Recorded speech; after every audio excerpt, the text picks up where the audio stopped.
అందరికీ నమస్తే. కేంద్ర ప్రభుత్వం అన్ని రాష్ట్రాల గవర్నర్లు మార్చబోతున్నారు. తెలంగాణకు ప్రస్తుతం ఉన్న ఇన్ఛార్జ్ గవర్నర్ గారిని కూడా మార్చబోతున్నారు. ఎందుకంటే ఫుల్ టైం లేరు. తమిళసై గారు రిజైన్ చేసిపోయిన తర్వాత ఫుల్ టైం గవర్నర్ ఇవ్వాలి తెలంగాణకు. త్వరలో కొత్త గవర్నర్ రాబోతున్నారు తెలంగాణ అనేది ఒక చర్చ జరుగుతుంది.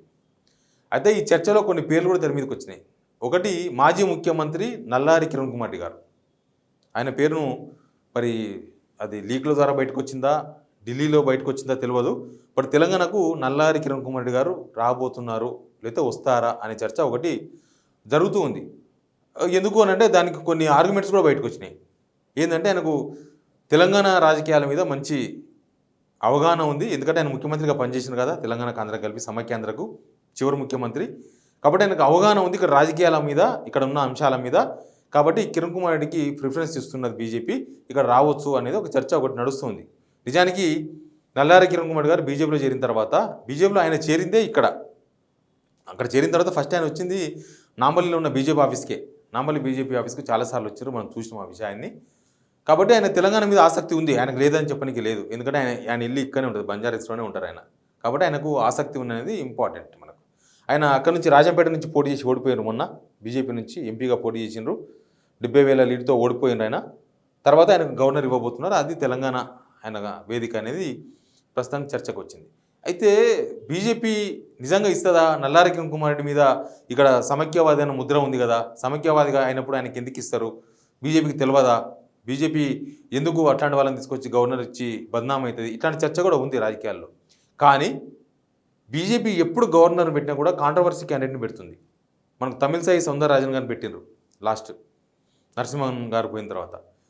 తమిళసై గారు అప్పుడున్న ప్రభుత్వం, బీఆర్ఎస్ ప్రభుత్వంతో మధ్య ఎట్లాంటి గొడవలు జరిగినాయి, ఆ ప్రభుత్వాన్ని గవర్నర్ పదవిలో ఉంటూనే ఎట్లా టార్గెట్ చేసిండ్రు, తర్వాత వీళ్ళు ఎట్లా చేసిండ్రు, వాళ్ళు ఎట్లా చేసిండ్రు, అవన్నీ కూడా మనం చూసినాం.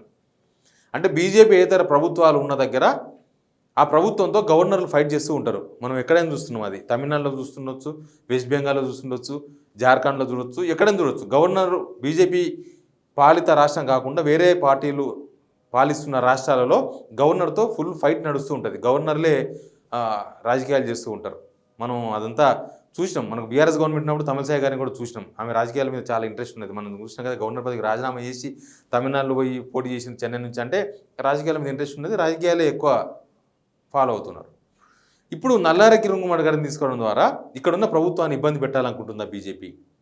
నల్లారి కిరణ్ కుమార్ రెడ్డి వస్తే ఆయన ద్వారా కాంగ్రెస్ ప్రభుత్వాన్ని ఇరకాటంలో పెట్టాలనో, లేకపోతే అంతకుముందు గవర్నర్ బీఆర్ఎస్ ప్రభుత్వాన్ని ఎట్లా ఇబ్బందులు పెట్టినరో అట్లా ఇప్పుడున్న ప్రభుత్వాన్ని కూడా గవర్నర్ రూపంలో, గవర్నర్ ద్వారా ఇబ్బంది పెట్టాలనే ఆలోచన ఏమన్నా బీజేపీకి ఉందా అనే చర్చ కూడా జరుగుతుంది.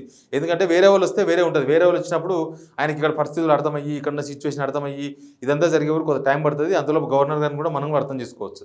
కానీ నల్లారి కిరణ్ కుమార్ గారు వస్తే డైరెక్ట్గా ఆయనకు ఎవరు చెప్పాల్సిన అవసరం ఉండదు. ఆయనకు పాలిటిక్స్ మొత్తం తెలుసు, ఆయన ఏం చేయాలనో అది చేయగలరు. తెలంగాణ వ్యతిరేకి అనే ముద్ర కూడా ఆయన మీద ఉంది. కాబట్టి అట్లా ఇక్కడ కాంగ్రెస్ ప్రభుత్వాన్ని, ఇక్కడున్న మన ప్రభుత్వాన్ని, మన రాష్ట్ర ప్రభుత్వాన్ని ఇబ్బంది పెట్టే ప్రయత్నంలో భాగంగా నల్లారి కిరణ్ కుమార్ రెడ్డి గారిని తీసుకొచ్చే ప్రయత్నాలు ఏమైనా జరుగుతున్నాయా అనేది ఓ చర్చ జరుగుతూ ఉంది. ఎందుకంటే ఇది లీక్ ఇచ్చిండ్రు. దీని మీద చర్చ జరిగిన తర్వాత సడన్గా తీసుకొస్తే రాంగ్ సిగ్నల్స్ పోతాయి సమాజానికి. కాబట్టి మెల్లగా ఈ రాజకీయాలు, అన్ని రాజకీయ పార్టీలు ఏదో పని చేస్తుంటాయి. ముందు లీక్ ఇస్తారు, స్మెల్ చూస్తారు, జనాల నుంచి ఎట్లా రెస్పాండ్ వస్తుంది, చదువుకున్న వాళ్ళు ఏం మాట్లాడుతున్నారు, లేకపోతే ఈ జర్నలిస్టు దగ్గర నుంచి ఎట్లాంటి మేధావుల దగ్గర నుంచి ఎట్లాంటి రెస్పాన్స్ వస్తుంది, ఇవన్నీ చూస్తుంటారు వాళ్ళు. కాబట్టి అట్లా నల్లారి కిరణ్ కుమార్ పేరును లీక్ చేసి ఏం జరుగుతుంది, ఎట్లాంటి చర్చ జరుగుతుంది బీజేపీ చూసే ప్రయత్నం చేస్తున్నది ఒక చర్చ జరుగుతుంది. ఇంకోటి ఏంటంటే నల్లారి కిరణ్ కుమార్ గారికి చంద్రబాబు నాయుడు రికమెండేషన్ చేసిండ్రు. ఆయన రికమెండేషన్తోనే ఆయన తెలంగాణకు వచ్చే అవకాశం ఉందనే చర్చ కూడా సోషల్ మీడియాలో బాగా జరుగుతుంది. ఢిల్లీ మీడియా వాళ్ళతో కూడా మాట్లాడితే వాళ్ళు అదే చెప్తున్నారు. నల్లారి కిరణ్ కుమార్ బీజేపీ ఎందుకంత ప్రిఫరెన్స్ ఇస్తుంది? ఆయన మాజీ ముఖ్యమంత్రి, ఓకే, ఆయన బీజేపీకి ఎప్పుడో పుట్టినప్పటి నుంచి వచ్చిన ఆయన కాదు కదా, జస్ట్ 1 year బ్యాక్ బీజేపీలో ఏరిండ్రు.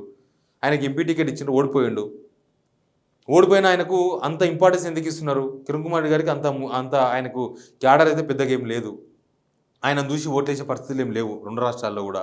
కానీ ఆయనకి ఎందుకు అంత ఇంపార్టెన్స్? ఆయన గవర్నర్ పదవి ఖచ్చితంగా రాబోతుందని చర్చ ఎందుకు జరుగుతుందంటే చంద్రబాబు గారు రికమెండేషన్ చేసిండ్రు ఆయన గవర్నర్ పదవిని. ఆయన తెలంగాణకు రికమెండ్ చేసిండ్రా, లేకపోతే కర్ణాటక రికమెండ్ చేసిండ్రా, ఇంకా వేరే రాష్ట్రానికి రికమెండ్ చేసిండ్రా అనేది అది లేదు చర్చ, అదేమీ కన్ఫర్మేషన్ లేదు. కానీ చంద్రబాబు నాయుడు గారు నల్లారి కిరణ్ కుమార్ రెడ్డి గారిని పుషప్ చేస్తున్నారు గవర్నర్ పదవి కోసం బీజేపీ హైకమాండ్ దగ్గర అనేది ఒక చర్చ జరుగుతుంది. ఎందుకు చంద్రబాబు గారికి నల్లారి కిరణ్ కుమార్ రెడ్డికి ఏం సంబంధం అంటే ఇద్దరికి మంచి సంబంధాలే ఉన్నాయి. ఇద్దరు చిత్తూరు జిల్లాకు సంబంధించిన వాళ్ళే, సొంత ఒకటే జిల్లా ఇద్దరు. ప్లస్ ఆయన కాంగ్రెస్ ముఖ్యమంత్రిగా ఉన్నన్ని రోజులు, ఆయన ఉమ్మడి రాష్ట్రంలో ముఖ్యమంత్రిగా ఉన్నారు కదా, ఎప్పుడు ఆయన చంద్రబాబును పల్లెత్తు మాట కూడా అనలేదు, టీడీపీని పల్లెత్తు మాట కూడా అనలేదు ఆయన. ఇంకోటి ఏంటంటే వీళ్ళ వర్షన్ అంతా ఒకటే, సమైక్యవాదం అనేది. టీడీపీ చంద్రబాబు నాయుడు గారిదైనా ప్లస్ నల్లారి కిరణ్ కుమార్ గారిదైనా ఒకటే వాదం, సమైక్యవాదం అనే ఒక లైన్లో ఇద్దరు కలిసి పనిచేసిండ్రు. బయటికి కనపడకపోయినా తెరచాటున వీళ్ళ వాదం ఒకటే. కాబట్టి ఇద్దరి మధ్య సత్సంబంధాలు ఉన్నాయి, ఇద్దరి మధ్య వేరియేషన్ ఏం లేదు. ఆయన బీజేపీలో ఉన్న, ఇప్పుడు మన బీజేపీలో నల్లారి కిరణ్ కుమార్ గారి కోసం కూడా టీడీపీ పనిచేసినట్టే కదా, కూటమిలో ఉన్నారు కదా వాళ్ళు.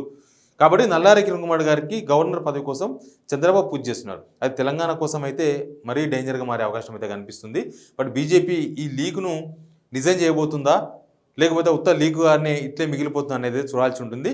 బట్ కొత్త గవర్నర్గా నల్లారి కిరణ్ కుమార్ గారు రాబోతున్నారు అనే చర్చ ఒకటి బలంగా నడుస్తూ ఉంది అఫీషియల్స్లో కానీ ఢిల్లీ వర్గాల్లో కూడా. ఇక్కడి ప్రభుత్వాన్ని ఇబ్బంది పెట్టడం వల్ల బీజేపీకి ఏమొస్తుందంటే కొంచెం డిస్టర్బ్ చేయడం వల్ల బీజేపీని బలోపేతం చేసుకోవచ్చు. ఎందుకంటే తెలంగాణలో బీజేపీ బలోపేతం అయ్యే అవకాశం ఉంది. 8 ఎమ్మెల్యే సీట్లు వచ్చినాయి, 8 ఎంపీ సీట్లు వచ్చినాయి. కాబట్టి ఒక బలమైన గవర్నర్ను తీసుకొస్తే అది బీజేపీకి ఫెచ్ అయ్యే అవకాశం ఉంటుంది. బీజేపీ కొంత ముందు పోయే అవకాశం ఉంటుంది. తెలంగాణలో బీజేపీ ఆల్టర్నేటివ్ అని చెప్పుకునే ఒక పరిస్థితులను క్రియేట్ చేసుకోవచ్చు అనేది బీజేపీ ప్లాన్గా కనిపిస్తుంది. కాబట్టి ఏం జరుగుతుంది అనేది చూద్దాం. Please subscribe signal TV.